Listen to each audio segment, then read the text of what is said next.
and I'm glad you brought that up. When we had the freeze here in Houston, well, I just had started my plumbing class. It was like 3 months into the class, and when we had the freeze, we had lost power to the building that we were holding the classes at. But it was so bad, and it was so much short of the plumbing, I had people calling me up, asking me, they thought that I had a plumbing company. I told them no. I said, I have a plumbing class where I teach the students. They were so desperate, they were asking me if I could bring those students out to repair their plumbing. I said, no, man, they can't. They haven't been there long enough. That's how bad they wanted to offer whatever the price I wanted to get these guys out there. That's how bad it was. And see, that's the one area right now that I've been a union person, a former organizer. Well, let me tell you a little bit about my background so you understand why I was talking this way. I've been organized with IDW, local troops in St. Louis, for many years. Okay, and one of the things that we were doing here is training people how to be electricians. Right. And that's and when we said electricians now, that means your electrical, that means your broadband, your social media, all of those things that you depend on in your everyday lives. At some point, electrician is going to touch your life. Right. If they don't touch your life, okay, a carpenter going to come along someplace, and touch your life. And one thing that everyone need to have now is air conditioning and heating. That's true. I mean, so right now, what does the future look like? Great. What do we need is our people to understand that what you can do is get in contact with Mr. Mitchell, that he just told you how to get on Trinity today. And that is the first step that you can take for your own self. We always used to ask a person, what can I do? What can I do to change my life?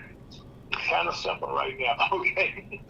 And I agree with that, right. And I also in the process of opening up a school in Connecticut. So I've had people out of other states inquire about opening up a school in their prospective areas.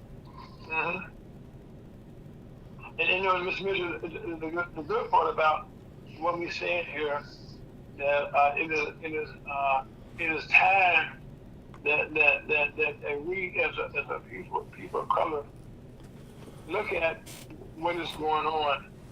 I know traditionally the trades have been something that did not want to work with minorities, and I've had workshops, but now that is the least of their problems.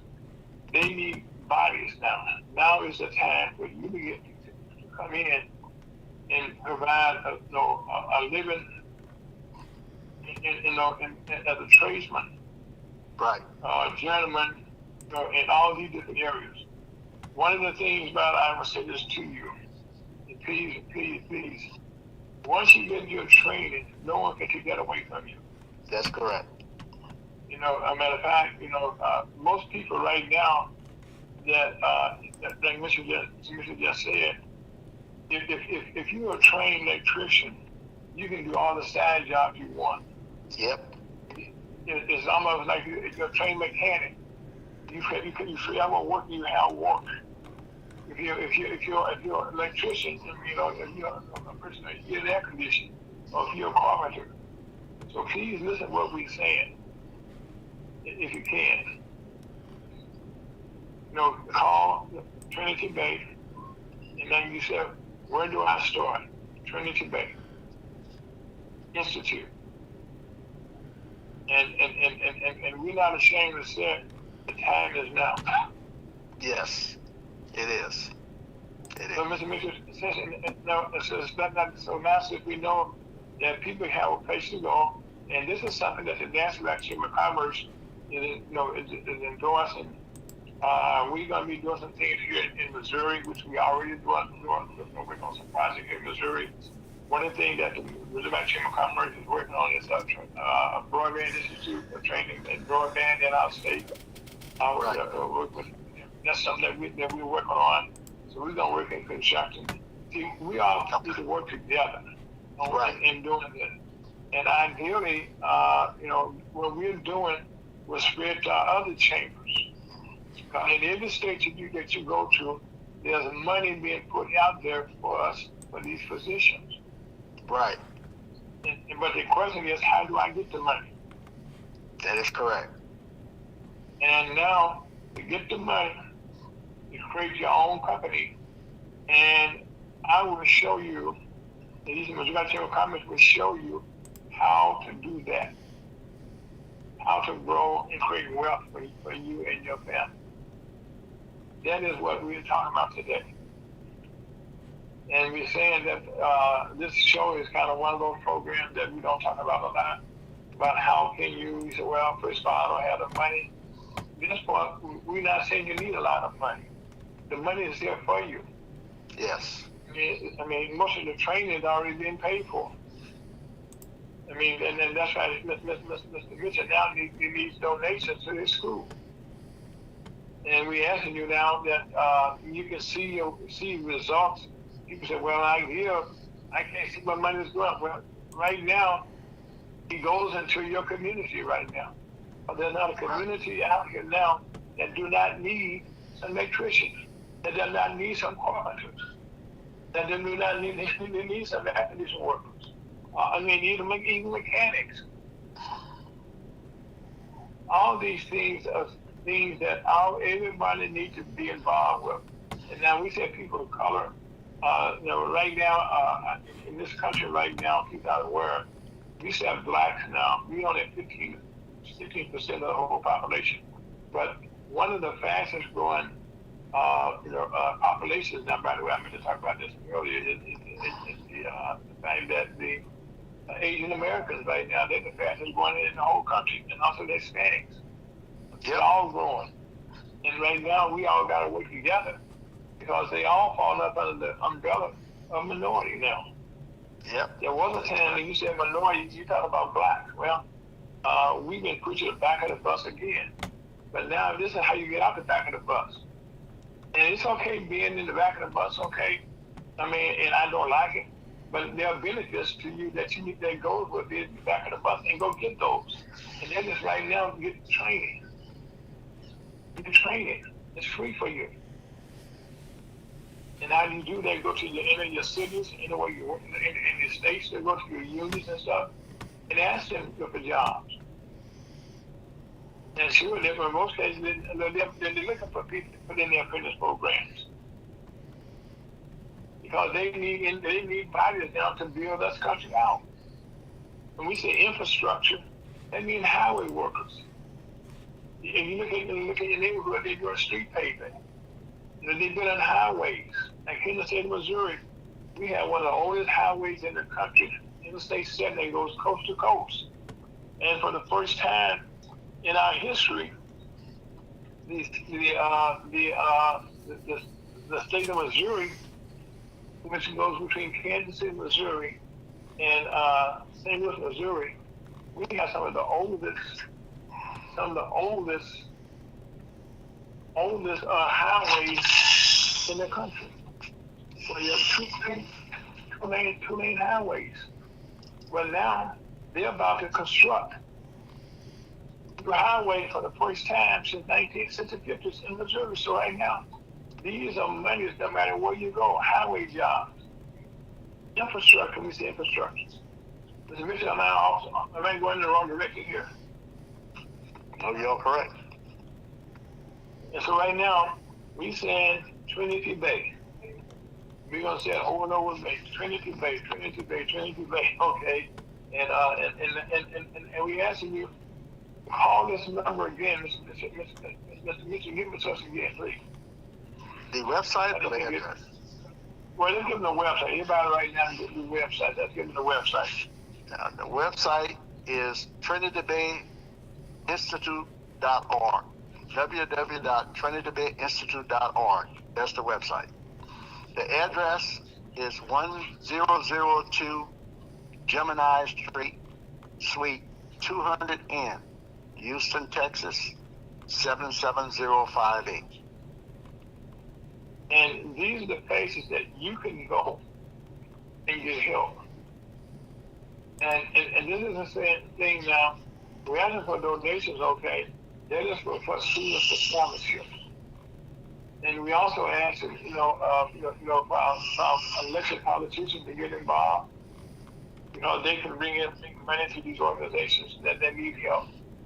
But right now, we're saying to you today on this after Labor Day weekend that there labor out here needs people. Labor needs people. Labor needs people. And that means any trade that you can think of needs bodies. They need people of color to be, and the reason this is, they need people of color to qualify for bigger contracts. And we want our black people, our people of color, to be able to create their own companies, create their own business. This is how you want to create wealth. You create wealth by creating your own company. And your company, becomes one of the union. Then you become a union company. And this is how you pass on wealth to your family.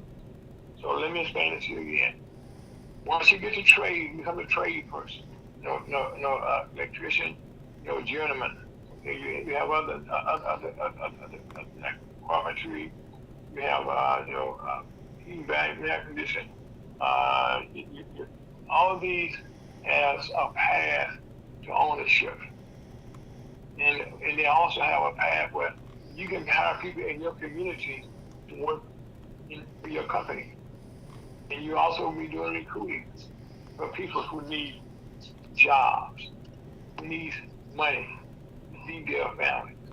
And the one thing that I guarantee you, that if you hear my voice today, we have it since 2015, this will bring down crime, because this will help the family come back together. This will help people bringing money into the home. This is not just a man thing. You have female journeymen people. I always say journeyman. It's not just a man, female electrician.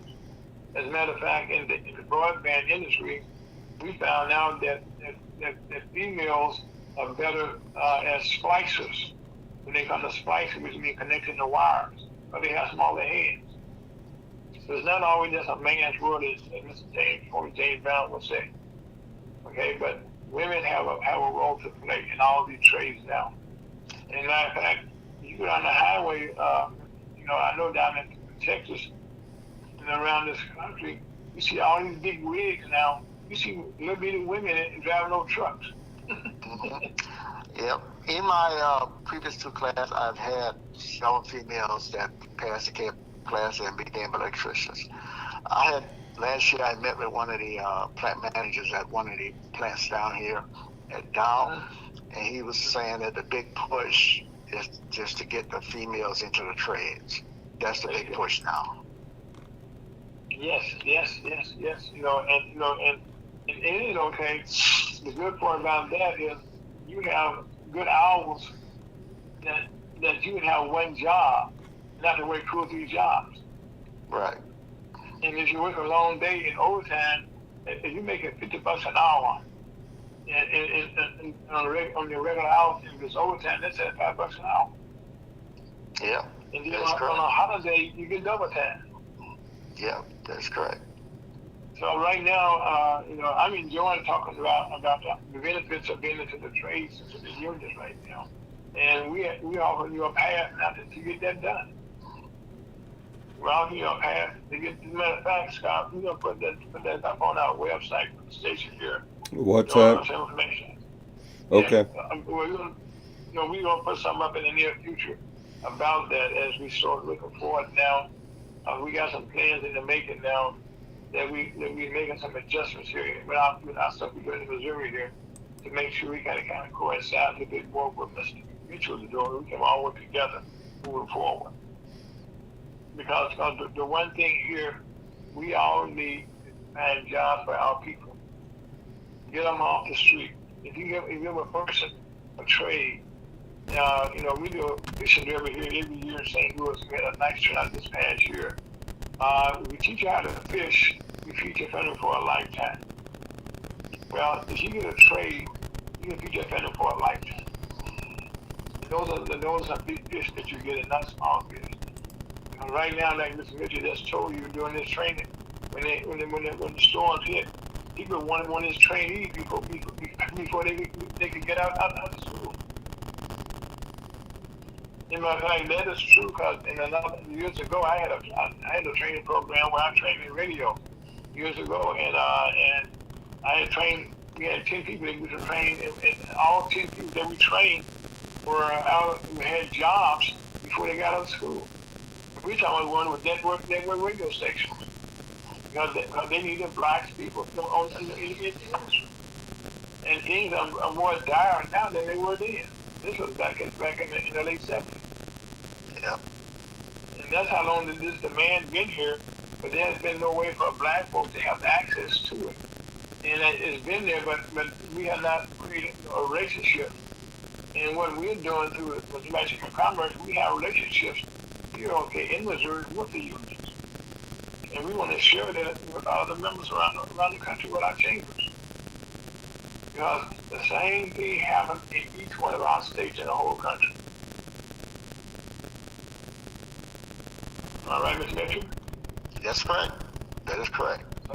So let me be quiet, and you, I guess, I've been talking too much. Y'all know to listen. I like to talk. But basically, what I'm saying is this is a vision that was given to me by God a long time ago when I came out of college, graduated from Sun University, received my electrical engineering degree, and I was able to work in the plants and work alongside some of the trades and stuff. So I noticed this years ago.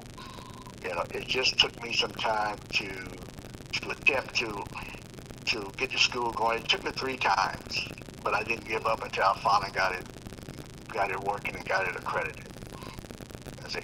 So right now, my goal is to expand in other states. And actually, recently I went to Africa in Cameroon, where we are in the process of building the schools out there. You see, so all the facilities and stuff like that, and anybody interested in opening up one in the state, I'm more welcome to doing that because that's my passion, and my focus is to focus on our people because a lot of the trades right now are being taken over by the Hispanic population and stuff like that. Because this last class that I graduated, there were only 3 blacks in that class. The rest were out of 15. The rest was Hispanic and white. Well, and I guess the thing about that, we have a communication problem that our people talk about what they want to do, but they're not actually doing it. And we provide an opportunity to do it now. What's happening is that these generation of kids, because I went to speak at a high school last year to some seniors, and I think what's going on is the perception of these kids coming out of high school has changed because when I brought up the fact about plumbing and electrical, they didn't know too much about it. Now when I mentioned the drawing potty class, everybody jumped on it because it gives them a relationship to playing video games and stuff. Yes, sir. And the perception of when I mentioned the plumbing class, one of the kids said, "What is that dealing with cleaning toilets?" So that's the perception these kids are having now, which is incorrect, because there is a lot of money could be made as being a plumber. There's a serious shortage. You see. So I have to kind of explain to him, no, it's not just cleaning the toilet. It's dealing with a lot of aspects of the plumbing field. You see. And I told him, go ahead. Now, Ms. Mitchell, I remember when we had a conversation, they'll tell anybody, if you look at a house when it's being built, they're putting in new plumbing, or you're not fixing plumbing, okay? Yeah. You actually putting the pipes in. You actually putting the toilets in. You putting the sinks in. Right. Garbage disposals. All that stuff like that. It come up under plumbing. You putting your showers in. You're putting your, on TV now you see all the commercials about improving your bathroom, putting your showers in, putting in different types of. That's all plumbing. Yep. Exactly right. Exactly right. And it's already advertised right before your eyes. And Mr. You just brought up a good point, is the perception and the misunderstanding about what the trades mean and how they've been so much disinformation passed out about them. Right. That's one of the problems that I think, and I see that we're going to have is changing the perception about how this works. But it's going to be a fun job to do, okay, changing minds, just to show them how to be positive for their own selves. Right. That is correct. That is correct. It's a mission of mine, and it's a mission of yours. And that's why, I talked to you the other day, I was excited, and still excited, as we had our conversation yesterday. We talked in detail the other day, and it's just been amazing how you energized me, and we're going to energize the country together through the National Chamber of Commerce. Right. I agree. Because all of our chambers have the same niche, okay, for these trades, no matter where you are, no matter what state you're in, no matter what city you're in, they need to have work done, and they need people to do the work. Exactly. And I just gave you statistics a few minutes ago. I try to do it once a week. It's telling the people right now we had fewer layoffs than we have had since 2023, last March. Okay, and also then we're looking at the good part about that they have an increase in jobs. Right. We had 142,000 new jobs that were created. And so that means that's creation of jobs in building our economy.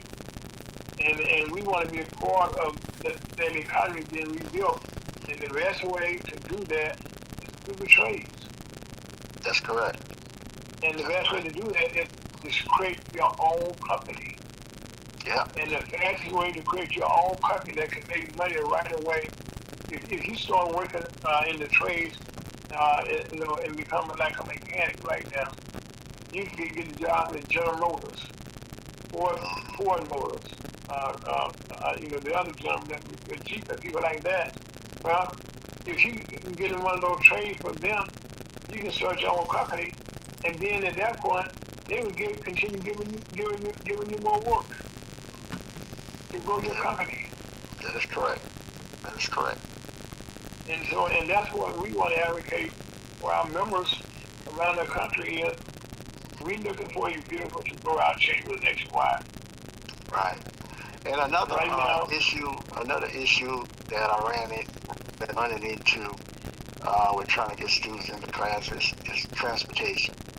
I mean, I went to these job fairs and I signed the students up, and they said, yeah, they're interested. But a lot of times when the time comes for them to attend the classes, especially the kids that are with single parents, it's hard for the parents to drop them off at class. Because my class was being offered that night. Okay. And I tried to set my schedules, which is convenient. Say that again, it's a nighttime class. It's being offered at night. That's why I offer the classes.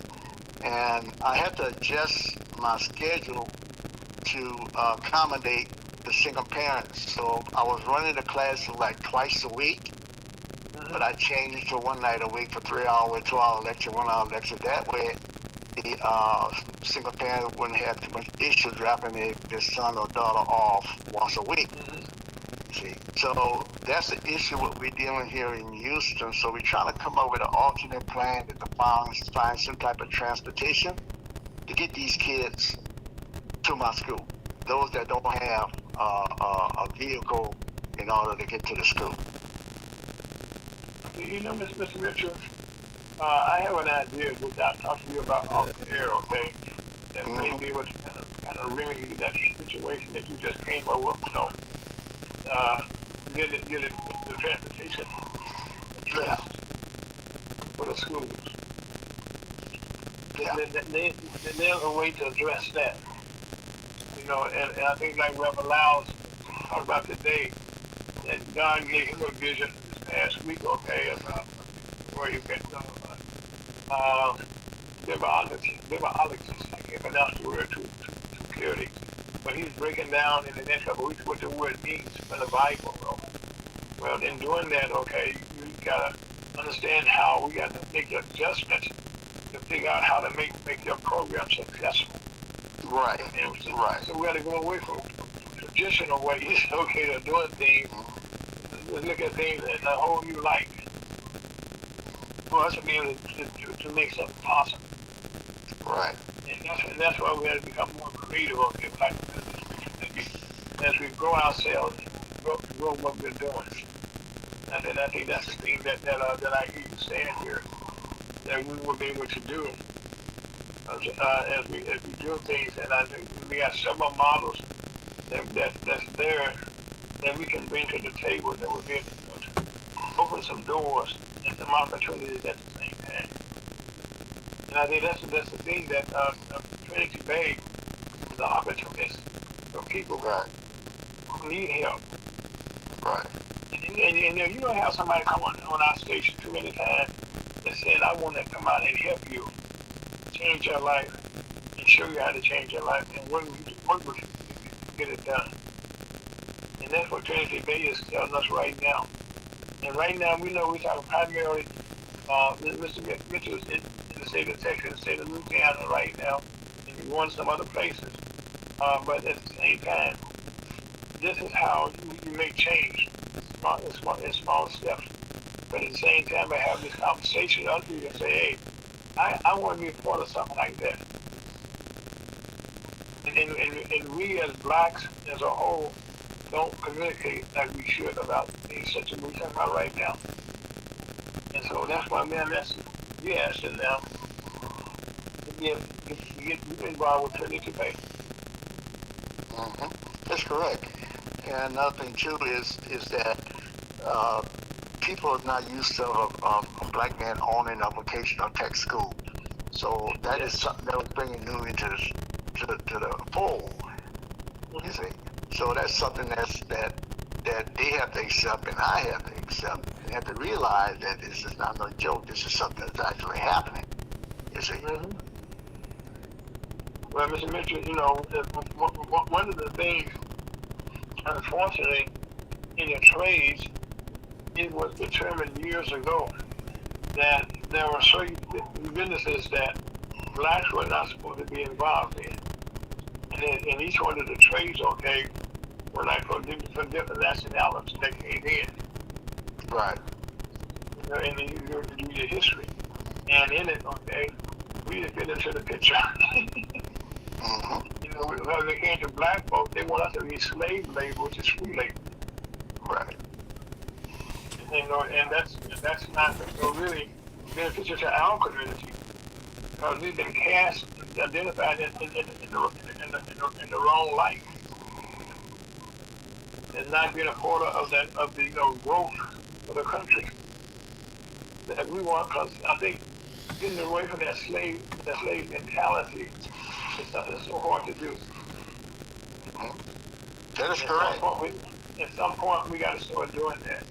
And I applaud you as a black businessman, who's so in need after going to school in his own trade, okay, but was determined after 3 times to not give up. That's correct. And the good part about that, you were able to reach out to a good buddy of mine, our buddy, okay, Chuck DeBow, and who's been very instrumental in helping me about getting things done. Yes, Charles has been a great help, and he's been a good advisor to me as we move forward into this. We're going to make very good advice. Yeah. Well, Charles, the Chuck, I can't give no Chuck, okay, it's one of those individuals that is a wealth of information. He could be like his own library, his own library, y'all. Okay. Yeah, well, he has given me that permission to start calling him Chuck yet.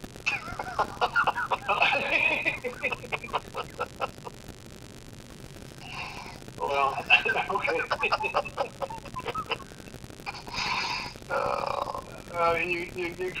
You got me on that one, okay. But anyway, that. But getting this school together was a passion, and I used my own funds out of my 401k to get this school started. That's where my passion was lying at. It wasn't about making money. It was about fulfilling what I focus on in the vision that God gave me to do. And I used my own money to get these schools up and going. You know, man, Mr. Mitchell, that's the one thing that and when it comes to blacks having opportunities,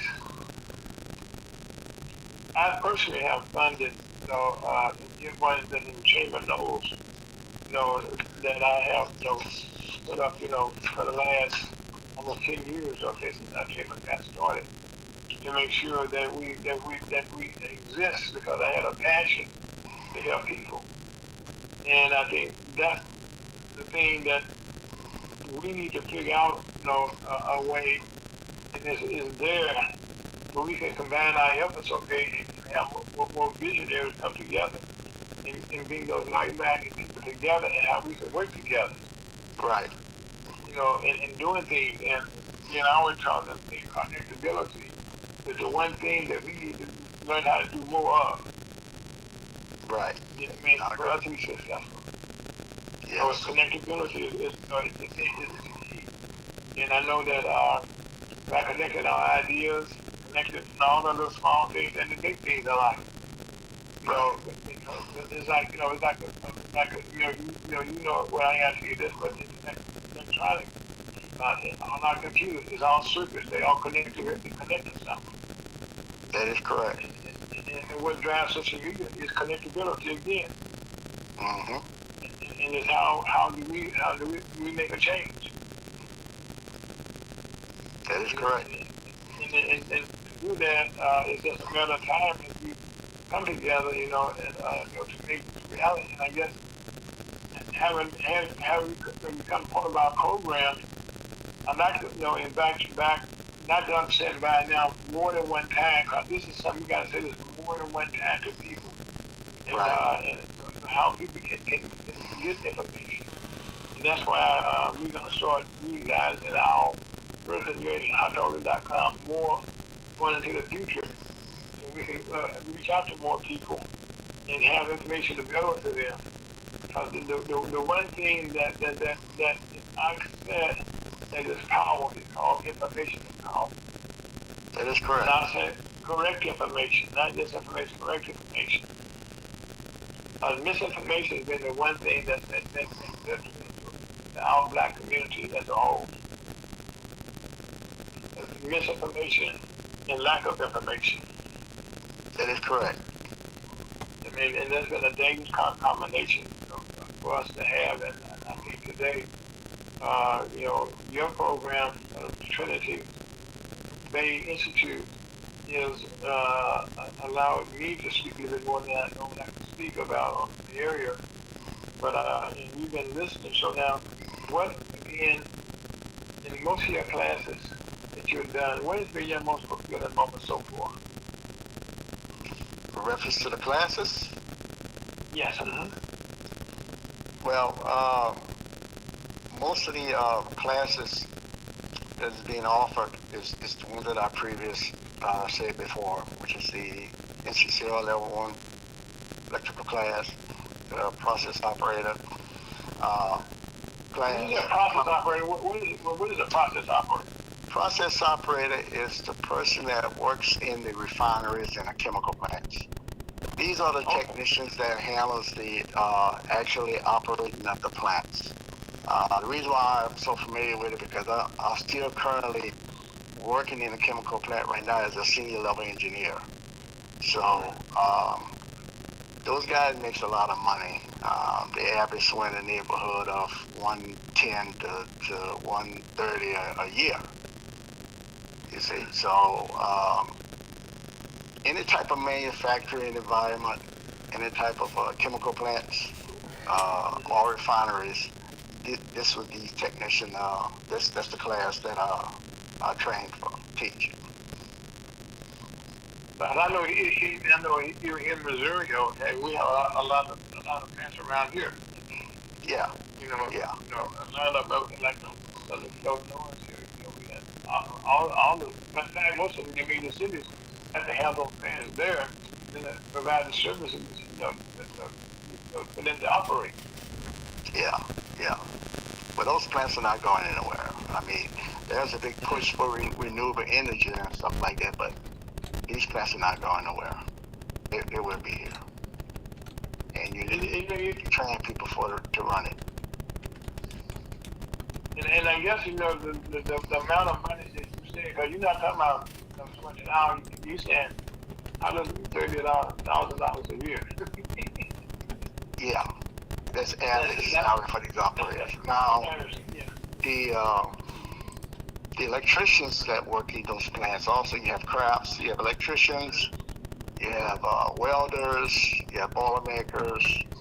So you have a whole slew of crafts that's working in those plants. But those electricians pulling around the same thing between 130 to 140,000 a year working in these plants. Of course, that would entail a lot of overtime also. So there's good money to be made in these trades. You just gotta have these kids just gotta have the determination to go after them.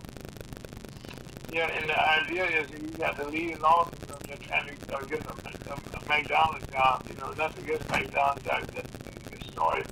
But you also to me that you say that, I was at a job fair about 3 months ago in Fifth Ward, and they had some students that came to my table, and I explained the classes that are being offered. One of the kids said that they were working at McDonald's right now. And I said, well, this is your opportunity to learn a trade where you don't have to pay tuition. And he asked me, he said, well, how long is it going to be before I finish? I said, the class will last us about a year. And he told me that he needed a job right now. So I couldn't handle that one. But that's what he said. He said he needed a job right now. So the perception is really, really off with these kids. And that's something that we probably have to start in the high school explaining to these kids how important it is to get in these trades. Because they're not being educated. Well, really, I guess it's just the kids nowadays. It's a generational thing that in the black community, when the man was put out the house, and where he was there, creating the opportunity, to bring money into the home, to bring leadership into the home, discipline into the home. And so now you got the young people now who are come out as needing so much right away. It's almost like they're desperate. Like this young man said, I need a job. Yeah. I mean, and not that he would want to be an electrician, but right now he probably needs something to feed himself or his family. Yeah. And sometimes, Mr. Mitchell, that we don't talk about this stuff, but a lot of young people right now are becoming parents at a very early age. That's exactly right. That's something that's not being discussed in our communities, period. Right. That how many times, people that don't. Well, what I did was not only that I have these classes, but I went ahead and got with my director, and we developed a mentorship program that would cover not just the skills, but the behavior aspects of the students, to monitor that. Because a lot of the times that I have classes, a lot of times you got to deal with personal issues with those students too.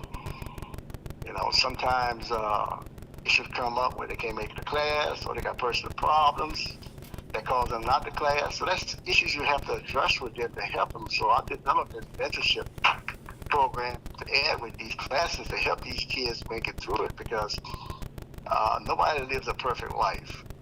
You see what I'm saying? And it's a struggle. and they try to attend these classes, but they still have personal issues to deal with at home. So you got to kind of balance that out to help these kids to make it through the classes, because I have to report this data to the state every year.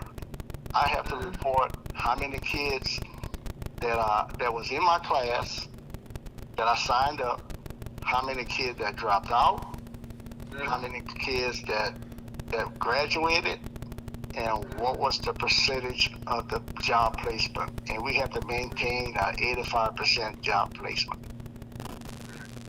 This has to be reported to the state every year. You see, that's the thing, and that the National Chamber of Commerce, we host it, so we will be together. Mr. Chuckaboo, how you doing, sir? Great. Good afternoon. Hello, everybody. And I hear there's Brother Alfred on there. Yes, Well, yes. What a pivotal topic of conversation is so vitally important. And Alfred, I'm so glad to hear you talking about the reporting requirements. There is accountability, and that's what we're really measuring the definition of success on it, and then how important it is. It's coming out. Everybody, many around the world are starting to also recognize this. So I'm glad to hear us talking about this at this time. Yeah, so one of the things, Mr. Mitchell, I call him that right now. I'm about to say this, okay? He didn't give me permission to call him Alfred yet, but he just told me I call you Chuck, okay? He said he doesn't even got permission for me to call you Chuck. He got to call you Charles. Well, we got a lot more important things to be worried about. You can call me George Washington if I get your name. You know what I'm saying? Let me tell you. One of the reasons that Alfred Mitchell is here with us today is because he has been almost starting from being, forgive me for just talking about it, but vocational education was swept to the side. It was just like, instead of dealt with, it was just thrown away, taken off when the, I forgot which administration it was, but there was a time you could use government scholarship money for vocational education. And when they took that away, to take that away from you, like the national name brand type vocational institutes, they stopped being able to use traditional scholarship money for that. And then it was short time somewhere after that all that varsity gate stuff started happening. We started seeing that education was being manipulated, from a standpoint where we weren't really paying attention to. While that happened, vocational education was no longer being considered a viable option for education. It was like you almost had, if you weren't going to a name brand school, really they try to make it like Ivy League, that, you're nothing or you're of lesser standards or quality. Well, here we are right now where what's the value of that education if you can't be employed or you can't use it? It's like suddenly it's an intrinsic value. Can we sit around somewhere and say, oh, I have a college degree and all that? Yeah, but, do you have rent money? Can you feed your family? Well, vocational education is one of those things where you could almost like go for a week or two and start learning stuff. You could be, and you got a little union experience. You could be an apprentice. You could work alongside someone and teaching you on the job, and you're getting it. But guess what? You on the job, and you're getting paid. And then all of a sudden you say, well, I'm going to go ahead and get the certificate so I could be a whatever classification you call it. Journeyman or a expert or dare to have your own shop. Your own business. Yeah, that's right. So that's where we've kind of been heading back, and I've seen the challenges that Trinity Bay Institute has had. in getting going, and I have to applaud the staff and all the people involved with it. They persevered. They didn't give up. And, they got a old knucklehead like me that's saying, who cares what people say you can't do? We're going to go do it. We got to do it. We got to go on. And we kept pushing to the point now where it is a key cornerstone to economic development globally. The whole reason somebody comes into your country and tells you, or your community, and tells you that, oh no, we got to have people coming from another place because y'all don't have anybody that can do the work. And even when the work gets done, those people from out of town or out of whatever, out of country come to do it. Guess what? They packing up and going home. I was in Suriname, South America. They hired India to build them a power grid. And they built it, and it worked. And they went home, and guess what? It broke, or it needed maintenance, or it needed somebody can tell me what's going on with this or whatever. They have nobody there that can do it. So what happens is you start having like brownouts or electrical storm or earthquake. Anything that happens is somebody needs to tell me what's going on. It's like your cable going out or something. It's like, well what? It's the energy, it's the power system, it's this, it's that, it's whatever. But they didn't see fit. And they have these deals too with the government where it's called BTO, build it and turn it over. So there's public-private partnerships, which are PPPs, there's BTOs. And so when now we're in these conversations, we're saying that, I don't want to fool with you if you're not training nobody to do anything, if we're not bringing any local content. And that has put me straight up to the head of the class. Alpha was here with Trinity Bay, and they saw how the governments were reacting to this. Please go ahead, Mr. Folks. Well, Chuck, as you know, we came up with a concept some years ago about we were working with the unions to create wealth, our membership by allowing our people to go to the vocations, what's out here now, and become journeymen and start their own businesses and to get contracts. Right now, they need not only contract workers, they need black companies, but them to qualify to get into the contract for blacks to benefit. And the quota, okay, that's still there, identifying minorities, which right now, blacks fill all those needs. And here in Missouri, we have started the programs now. That's why I was excited to talk to Mr. Mitchell the other day, that we're doing what he's doing similarly at a high level that in Louisiana and Houston, here in Missouri, and we're training now in the broadband and communication industry with the electricians unions. And we're going to expand that, and I will be working with Mr. Mitchell, Chuck, and working together with the National Chamber of Commerce, and we can create wealth right now for our membership, take advantages of creating jobs that allow them to become their own bosses, have their own shops, and then where they can pass on wealth to their families. And this is probably the quickest way for that now to be done. I should say the quickest way to do it. It's the most opportune way for blacks now to get take care of their families now and have people build in their own cities. We got just about to do this now. You build something in your own city with workers, okay, that's up in your own neighborhood. We live in your neighborhood, so if you break it down, they can fix it and maintain it at the same time. That's our idea. What we're doing here, we'll be doing here, and we're working with Mr. Richard Chuck, and things. We'll be this together, by the way. Were you a electrician? Yes, IBW local too. Oh, well, that's a match made in heaven. Yes. Yeah. So, Ira, one of the things that has just come about is in order to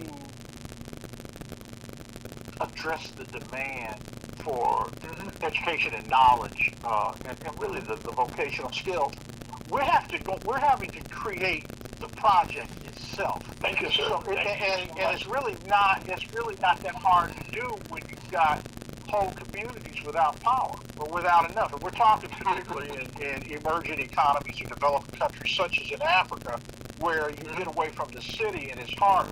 So there's a lot of solar related type of energy. There's some hydro and there's some wind and other things like that. But that solar is one where we've got investors, we've got energy companies, and we're bundling it together to where Mr. Mitchell is able to go in and have that conversation. And now we're going to be matching it up with the actual solar company, but we're now talking about economic development. How many jobs would this project create? And then giving Americans or anybody in the world for that matter an opportunity to invest in it. You don't have to be an electrician. You don't have to own part of a solar company to put up X number of dollars and own a piece of the project, you know, and how it goes. So I'm excited about that. We do have some interest in it in terms of clients. We're working on that right now, sealing the deal. And so let's look at, you know, whatever you two gentlemen come up with, I want to support it. But I'd love to hear that we're doing some training in the Missouri Black Chamber. Mm-hmm. Oh yes, yes. We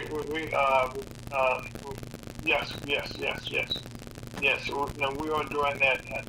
We have in the last 24 hours. Okay, we made some adjustments. Okay, to bring this, more. To make some adjustments that'll benefit everybody right away.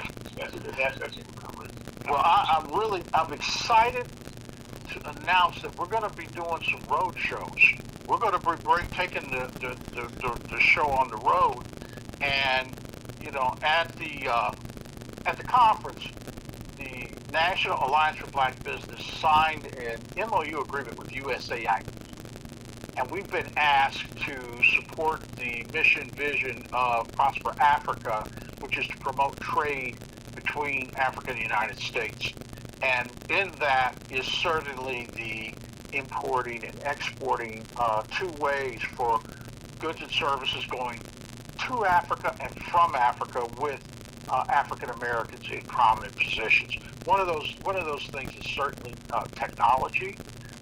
Education, training, mentoring, partnering, joint venturing, and access to capital.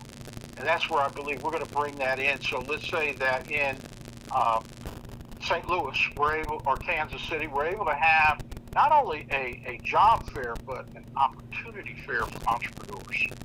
And like we were talking about the farmers, here's a good one. There's a brother that farms rice out of, I believe he lives in Virginia, but his farm is in Arkansas. He's exporting 20 to 30 metric tons of rice a month to Africa. And the Africans are saying, well, we need to have our farmers tutored or taught or mentored on how to grow it here. And so we're telling them that, you know, he wants to do the training, but he wants to do it on his farm. He wants to have like a teaching farm. And so we're looking at brokering those deals. So when we come through with our road show, we're going to have all sorts of opportunities that will include agriculture, that will include certainly business administration, information technology, real estate development, you name it pretty much so. It's essentially what's in the GTAP system. We're looking to now to launch. We've got online education, opportunities for certificates as well as 4-year degrees that you'll be able to get online. But I'd love to lead with it with the Trinity Bay Missouri Black Chamber initiative, the lead on that. Okay. Well, Chuck, naturally, we appreciate the opportunity, to be out front on and make this a success on the store. 5 minutes, gentlemen.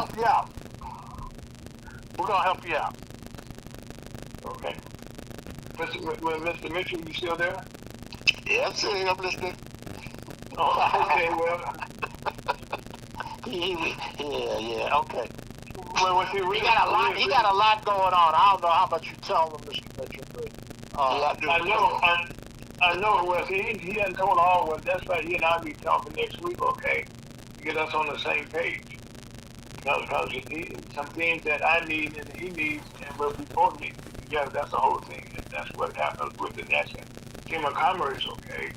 Matter of fact, Scott just gave us the 5-minute whistle, so right now we probably got 3 minutes left.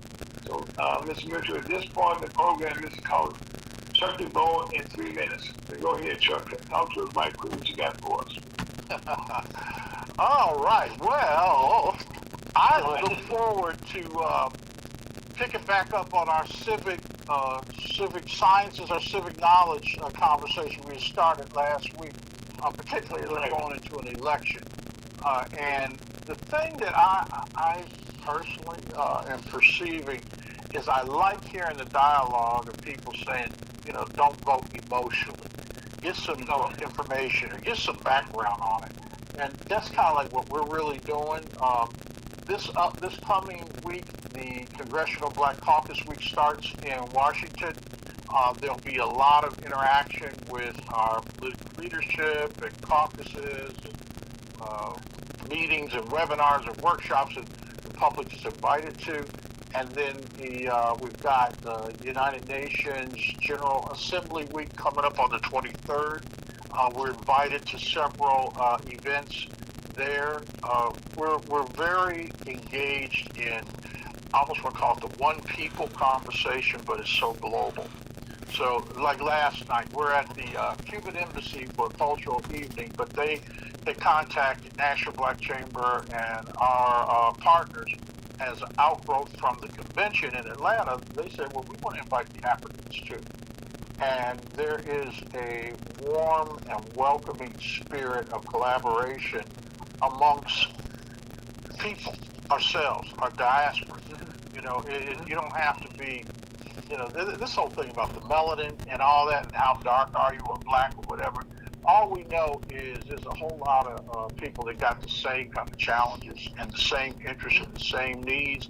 And then there's some people that got stuff that they're willing to share or offer, say, well, maybe you could, I can use what I got, but because of the climate, I grow a different type of product, or we have a different type of challenge, and because of your climate, you do have things that we don't have there, and let's work together and see how we can do it. So it sounds really basic and simple, but it's a whole nother thing when you get people coming together saying, all right, let's do it. Let's make it happen. So that's really where we're going, and I appreciate you giving us this opportunity and this platform to speak on this and encourage collaborations and new ideas and partnerships. So thank you to Mr. Ira Folks and the Missouri Black Chamber and to Hot Talk Radio. Bring us on USA HotTalkRadio.com. Amen. And also, amen, Reverend. Well, like something, and this is the beauty of today's program. You still got a couple minutes to go, so that's that. Okay, so let's get back to the get your opinion right now about some current politics that's going on in our countries. Since we got this debate coming up on Tuesday, give us your thoughts on that. Man, you got to be careful what you say nowadays. You really do. I know. Well, this is the one that I just saw. Is it true? Now, y'all tell me. I just heard this, and I saw it, and, I don't believe everything I hear. But did the vice presidential candidate of Kamala Harris, I think his name is Waltz, and I'm going very careful. I don't claim to know what the facts are. But anyway, his whole family came out in support of Trump. Is that true? No, he was Vice President Cheney. No, that one too. But I saw a photo. With the Trump shirts on, and I thought it was the Waltz family. I think that was the controversy. That's saying there's some. I saw the same meme, Chuck. Not sure if it's the same waltzes, but there were waltzes for Trump. Yes, I saw that. No, so it could be a fake. Yeah. Right. That's yeah. So I'm saying, so when you have a name, okay, when you have a name, a family name in front of a family tree, it has a lot of members to. Well, this is pretty much. It's probably just routine battle of who's saying what about against the other side. But that's back to the basic.